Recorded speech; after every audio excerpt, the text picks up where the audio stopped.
The lighting concept continues along with the other concepts that we are in a world very similar to ours, but there's something that you can't quite figure out you can't quite figure out what's different. It's one step removed. On this wretched grace of the Duke.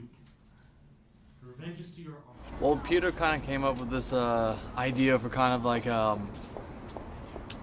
basically like attire that people would wear today that you'd see anyone wearing in Boston, but kind of we have this like slightly heightened reality to it. Well, when Peter initially came to me, he talked a lot about balance and the balance of this world, the Vienna that they live in, and what's happening with the political struggle and the social movements there. And then he's also talked a lot about an urban, almost grungy movement, and that immediately to me screams street art.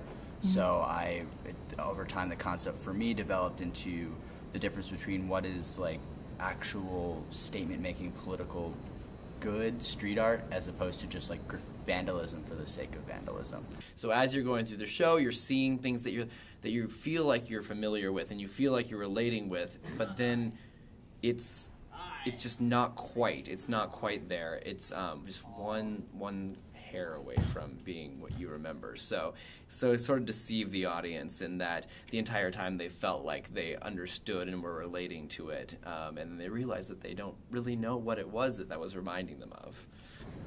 So the set has kind of just become a series of art pieces. As you look from left to right, it just is very structured, and there's a little bit of vandalism, and then to the far right from the audience, we see like this really nice, political, really statement-oriented piece of like street art.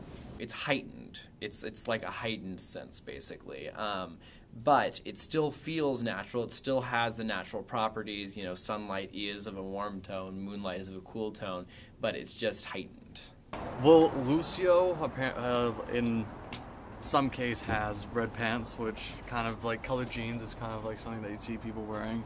I'm not going for Vienna aesthetically. So it's inspired it a little bit, and the vein of it is in there, but we're definitely not. I'm not trying to recreate anything that I've seen.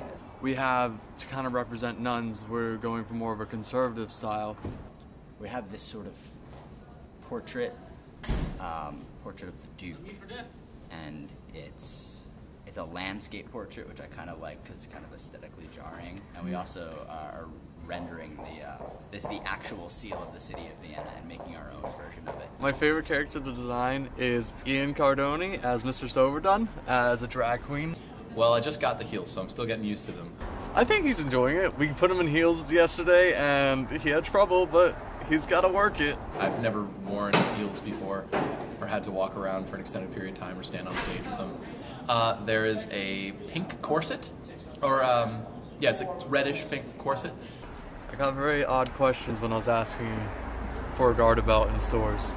People thought I was a little bit weird, but yeah. And then there's just these panties, a kimono, a teal kimono with little peacocks all over it.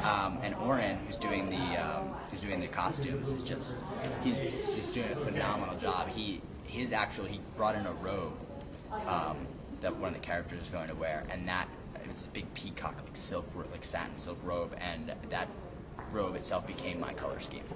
Well, we all collaborate on the design team really, really well. It was the first concept meeting, or the concept meeting, was just instantly everyone understood what we were doing. It's my first production with Peter, and he's just got so many great ideas. It's so easy. Our first meeting together was just so inspiring because it was so easy to just be like, well, what are you thinking? What do you want? He just had like X, Y, and Z, and this whole list of things for me to just pull from and like start. It was great. It was so great.